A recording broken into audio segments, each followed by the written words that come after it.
Unfair and unjust ng mga investigasyon ngayon ng pamahalaan dahil obviously they're protecting something. Opo, lipat tayo ng topic naman po, Ginong Greco, no? Dito naman tayo sa mga dating sundalo na tinaguri ang Brave 18.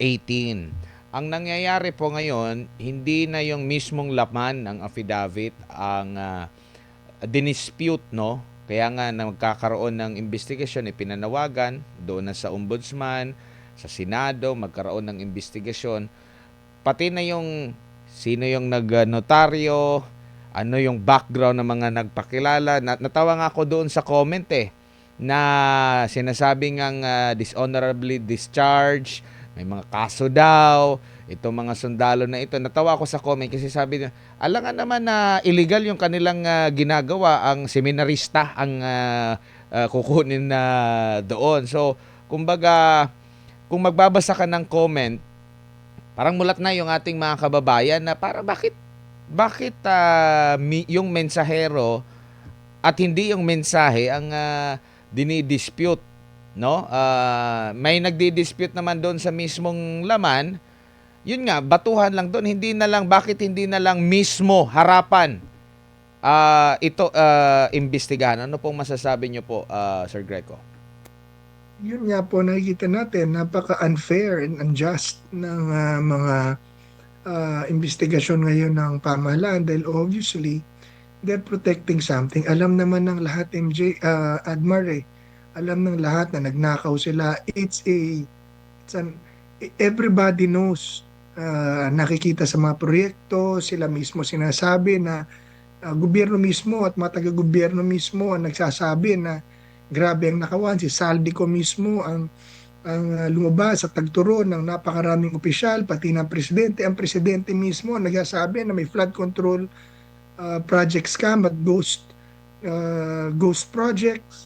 Tapos nung lumabas ang mga witness, ang tinugis, ang tinakot, ang inimbestigahan ay yung pagkatao ng mga witness. So, that is because yung mga nag-iimbestiga, DOJ, Ombudsman, NBI, lahat reporting under the Office of the President. Tapos, ang Ombudsman pa, implicated pa dun sa kaso na isinampa ng 18 Marines. So, talagang ang problema natin dito, hindi natin talaga maaasahan na ang ating korte or ang ating gobyerno para gawin ng tama ang investigasyon. Kaya po aking minungkahi na bumuo ang Pangulo ng isang Truth and Justice Commission na patatakbuhin at kabibilangan ng mga expert ng mga abogado at investigador na open ang investigation na ang pagre-report ay diretso sa tao. Hindi na natin aasahan na ito ay gawin or ang hirap ng pagkatiwalaan, let's say, ng NBI, ng DOJ because they are all under the Office of the President. And the President himself is being accused. So this has to be a People's Council na nagre-report yung mga investigador, bigyan ng kapangyarihan magsumpina, mag-contempt at gawing bukas ang investigasyon katuwang ng Blue Ribbon Committee. Pero hindi dapat yung mga na-implicate na mga senador at congressman, hindi dapat bigyan or dapat mag-inhibit sa investigasyon habang ang ombudsman naman ay magsagawa ng lifestyle check sa lahat ng mga implicated o nasa mga listahan. Lifestyle check para makita kung tama ba ang commensurate ba ang kayamanan ng mga politiko sa kanilang sweldo at kinikita or anuman kung may negosyo. Karamihan wala. And then, malalaman na kagad kung sino ang nagsasabi ng totoo. Hindi yung may murder case itong mga to. Natural sundalo yan. Nag-ooperate yan, nakakapatay yan pagka napapasubo sa Pag naghahunting ng mga terorista at NPA yan, lumalaban yun, nakakapatay yun. Siyempre makakasuhan ng murder yan. Ang murder, talagang normal na kaso sa sundalo yan na nag-ooperate. So ba't gagawing issue yun? You know, secondly, ang issue rito from the beginning na inaangkin nga ng Pangulong Marcos na siya ang nagsimula ay korupsyon.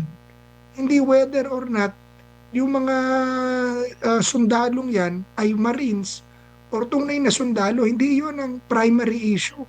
Ang primary issue ay nag-deliver ng mali-malitang pera, nag-ghost project at pinagkakitaan ng mga politiko, congressman, presidente daw, speaker daw, opisyal ng gobyerno, patataas opisyal ng gobyerno at mga sindikatong kontraktor ang mga proyekto ng gobyerno. So nililihis talaga nila dahil obviously may political angle na pinagtatakpan. This is a political case eh. Kaya nga sinasabi ko dapat gumawa ng isang independent talaga Truth and Justice Commission of experts who will report directly to the people. Ganon.